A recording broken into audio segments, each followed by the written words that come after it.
Taking some time here to show you some simple trading on Betdaq. You can see the Betdaq version of BetAngel is fairly similar to the Betfair version, apart from obviously it works on Betdaq, and the markets are fairly similar as well. Obviously there's lower liquidity on Betdaq at times, but during the big meetings there's plenty of liquidity that you can trade in a very similar fashion to on Betfair, and of course there aren't any additional charges on Betdaq that you get on Betfair. But this video is just to show you that it's tradable in pretty much the same manner that you would get on Betfair.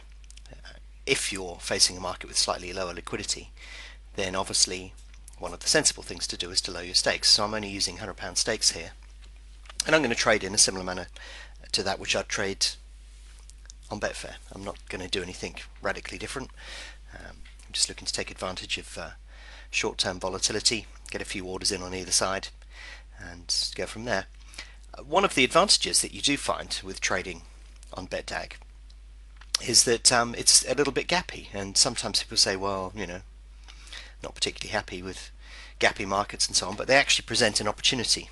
One of the issues that you get on very high liquidity markets is that there are no gaps, and not only are there no gaps, but you'll also find that those gaps, the lack of gaps, tends to pile up money behind it. So very often you can sit at the back of a very, very large queue, and one of the advantages that you have when you get thinner markets or gappy markets is that you can put your order right in at the front of the queue. You don't have to sit and wait for ages for your order to get matched and for the price to start moving. You can put your orders right into the middle of the book, right at the front of the queue, and get matched on both sides fairly quickly.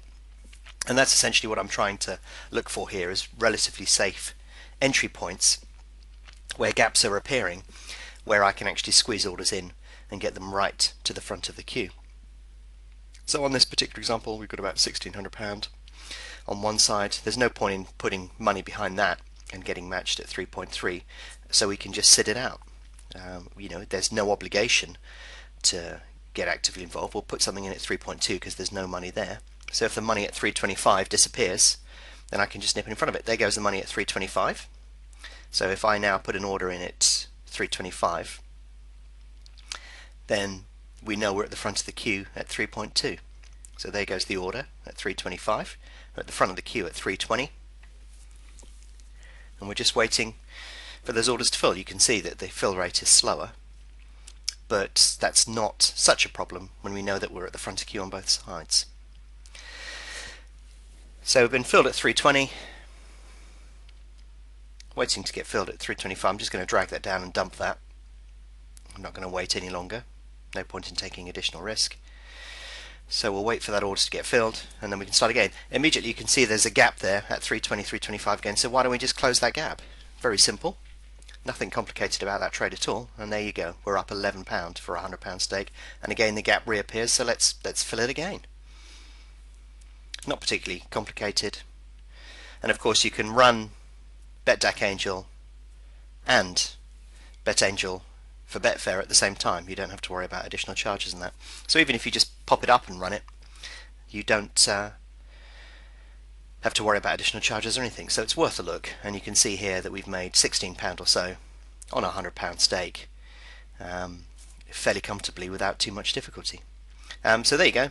Why not give it a try? It's free, so we can't be fairer than that.